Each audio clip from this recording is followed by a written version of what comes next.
Alors Anaïk, vous avez aussi travaillé dans le cadre dans le cadre du Grenelle des violences conjugales. Quel constat vous avez fait en Île-de-France? Oui.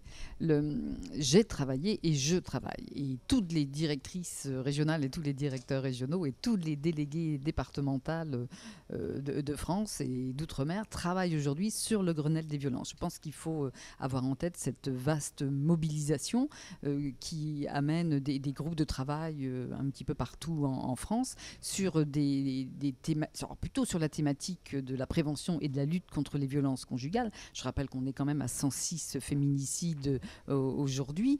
Mais cette question des violences conjugales, par exemple, au niveau du Grenelle Île-de-France et parisien, on met en place un groupe de travail sur le repérage, la détection des femmes victimes de violences conjugales en entreprise. Donc, il y a déjà pas mal d'actions sur le sujet, mais on voudrait coordonner davantage et peut-être parvenir aussi à des solutions, des dispositifs très concrets pour que dans l'entreprise, les collègues, et je pense à ce que vous avez lancé avec Blandine Métayer, le hashtag aide ta collègue, c'est un peu dans cet esprit-là que le Grenelle Île-de-France met en place ce groupe de travail.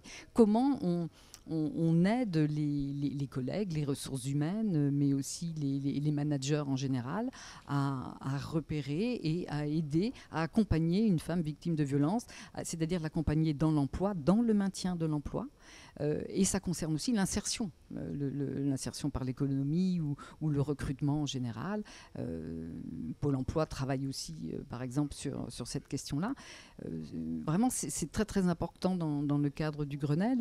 Et même si le Grenelle est axé sur les violences conjugales, ce que je voudrais vous dire, parce que je pense que ça peut intéresser vos auditeurs et vos auditrices, aujourd'hui, là encore, notre cheval de bataille, c'est le sexisme en entreprise. C'est-à-dire qu'on pourra faire aussi toutes les lois que l'on veut, on pourra avoir des index magnifiques avec des bonnes notes, on pourra avoir des super accords égalité ou des labels égalité. Si on ne met pas un holà, un stop au sexisme ambiant dans les entreprises, on n'arrivera jamais à favoriser les parcours, les trajectoires professionnelles des femmes.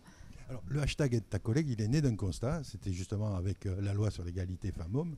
On s'est rendu compte que tout un tas de dispositions avaient été prises pour la femme dans le cadre de son travail, mais qu'avait été délaissé le cadre qui est en dehors du travail. Et quand on réfléchit, si on enlève les heures de sommeil, les 2/3 de sa vie, on la passe avec ses collègues de travail.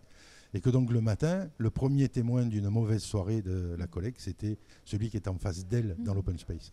Et le aide ta collègue sert à dire... écoute, si tu ne veux pas aller voir une institution parce que pour toi, ça veut dire que ça met en place toute une procédure qui peut te faire peur et qui peut peut-être déchaîner des passions à la maison, moi je suis à l'écoute.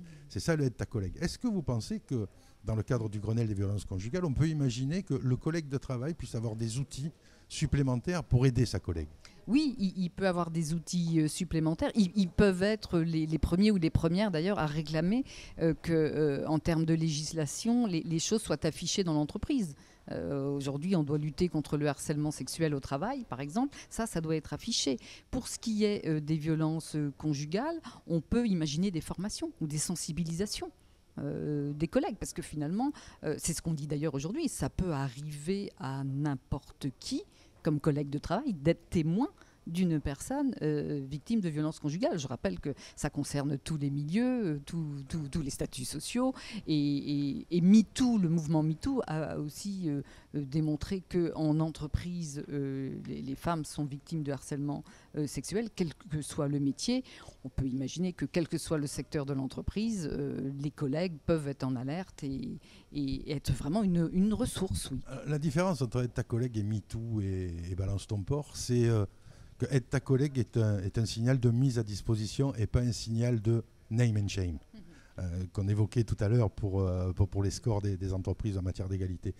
Mais comment aider ces gens? Comment faire en sorte qu'ils puissent être disponibles et être secourables? C'est peut-être ça dont ils ont le plus besoin. Et est-ce que vous, à la direction du droit des femmes, vous allez sensibiliser? Et comment? Quel type de formation vous pouvez mettre en place pour ça? À vous écouter, j'ai l'impression qu'il faudrait, dans l'esprit de Aide ta collègue, mettre des formations en place dans toutes les entreprises. C'est juste une question. C'est ça. Mais est-ce que c'est possible? Je ne sais pas. Sans doute qu'il faut que ça soit basé sur le volontariat.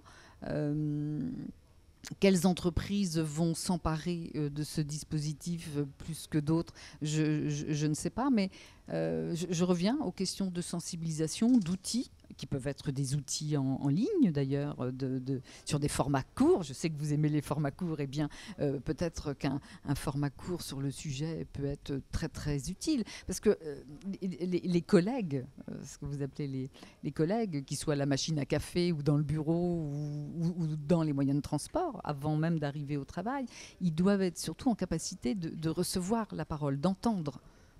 En fait, les femmes victimes de violences conjugales, elles peuvent exister à côté de nous. Si on n'est pas prêt ou prête à les entendre, effectivement, on n'entend rien.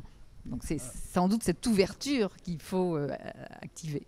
Alors, toutes les idées ont leur critique, et j'ai eu une première critique sur Aide ta collègue de quelqu'un qui m'a interpellé sur les réseaux sociaux alors qu'on lançait l'opération. C'est pas du rôle des salariés, on ne peut pas leur faire reposer tout sur les épaules, c'est le rôle du CHSCT, et Macron a supprimé les CHSCT, donc etc. etc. Est-ce que, moi je pense qu'avant qu'on supprime les CHSCT, il y avait des femmes victimes de violences conjugales, et le CHSCT, c'était un outil, c'était très bien, mais c'est la figure d'une institution dans laquelle on met les pieds et qui rentre dans la mécanique. C'est pour ça que le Aide ta collègue, c'est une aide symbolique.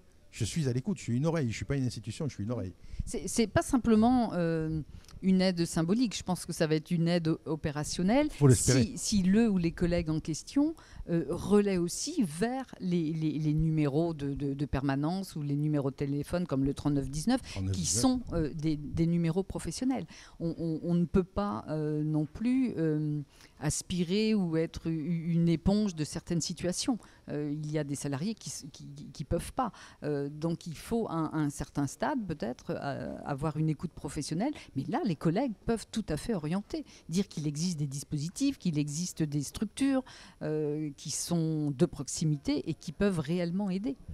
D'ailleurs, on parlait du 3919, cette chose est prise au sérieux par l'école régionale d'administration en Corse, puisque la promotion actuelle est la promotion de 3919. Ah oui, tout à fait. Ah oui, la Corse a de très très bonnes idées. Eh bien, merci Anaïque d'être venue faire le point là-dessus. Et puis on va souhaiter que ce Grenelle des violences conjugales accouche de choses intéressantes. Pour le moment, on a vu des constats. Est-ce qu'il va y avoir des projets derrière ? Il y aura certainement des projets derrière. Il y a des projets au niveau national. Il y a des projets dans tous les départements. On met tous les acteurs et les actrices autour de la table. Donc, bien sûr qu'il y aura des choses très, très concrètes.